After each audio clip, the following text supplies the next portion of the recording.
Welcome to Voodoo Whiskey Gaming, and this is my late review of Surge. I played it on the PS4, it's also available on the Xbox One. Surge is not unlike a lot of other games in this genre, the overly difficult action RPG genre, in the sense that it's very light on story. Now, not unlike any other game in this genre, it does have stuff going on, and there is a reason for what's going on, and all the madness, but it's not told to you in an outright manner. You really have to go looking to figure out why. I firmly believe in story-driven games, and obviously this isn't a super story-driven game in my opinion anyways, but I still enjoy this game, and I enjoy the background idea of what's going on. What little story there is that I can really explain is you play as an individual named Warren who was originally crippled, and you decide to join this company because they will put you in an exosuit so you can work and be fully mobile, and since you didn't have use of your legs, it seemed pretty appealing. But the surgery is A, really gruesome, and B, something apparently goes wrong and you end up in what is basically a junkyard. They discard your character, like completely, just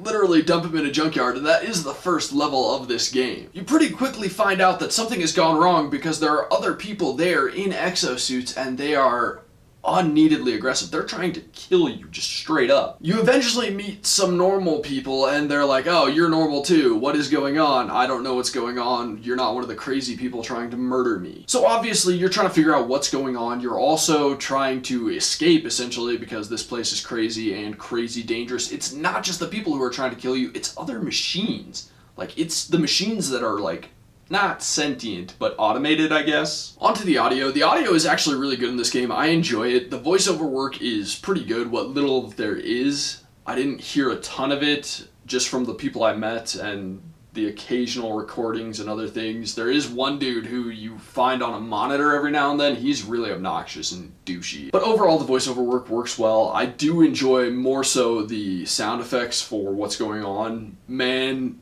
bone crunching is a great descriptor for a lot of these sound effects because the violence in this game gets pretty gruesome at times, and oh man, you hear it. But there's also a lot of mechanical sounds, and those sound very good. It definitely makes you feel like you're in a junkyard when you're in a junkyard, when you're on an assembly line, when you're at the assembly facility.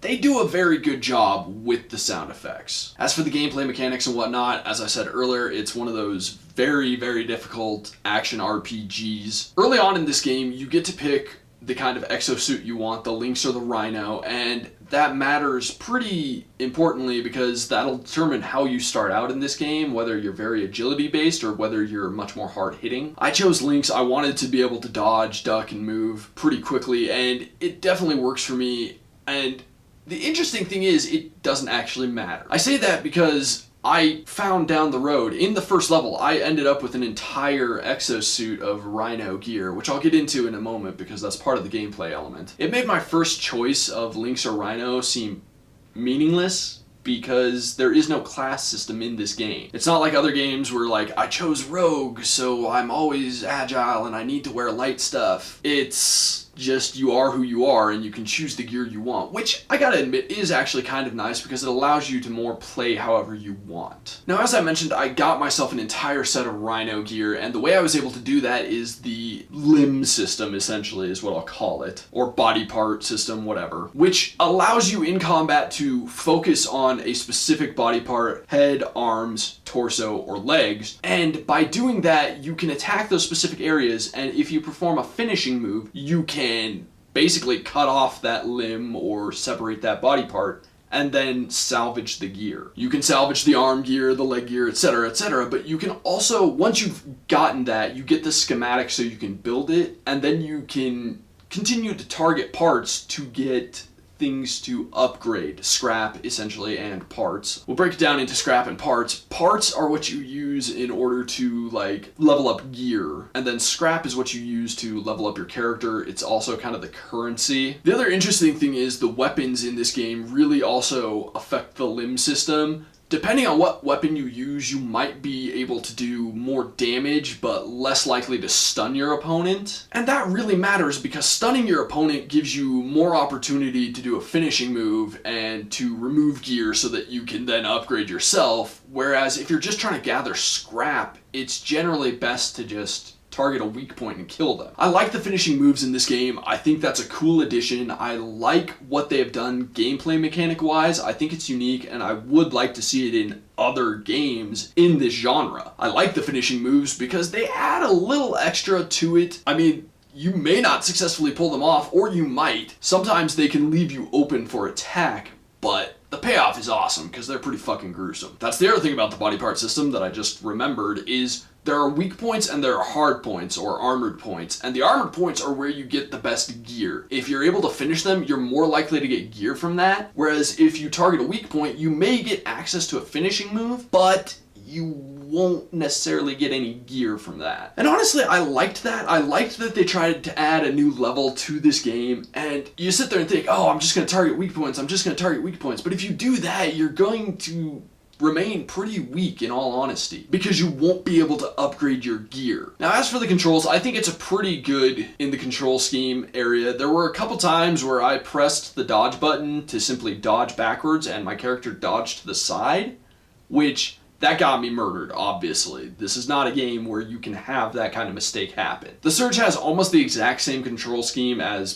basically every other game in this genre. It does have one unique feature, and that is rather than light or heavy attacks, you have vertical or horizontal attacks, and I don't know why, honestly. I found myself simply using one kind of attack, specifically the horizontal attack. I'd never really used the vertical attack except when I was first learning the game. After that, I didn't see the point in it. I didn't find it beneficial to removing body parts and getting better gear. I didn't find it really necessary for the gameplay. There are, I guess, times when you're up against a couple of opponents and the horizontal would be more useful as a sweeping motion, but I found it just as useful in one-on-one combat. But overall, the controls work very well, apart from the couple of times where I dodged sideways instead of backwards through no fault of my own. Okay, lastly, the graphics. It's a good looking game. It's actually a really good looking game. I was not that surprised because this company has made another game in this genre, Lords of the Fallen, which was also a good looking game. So not super surprising.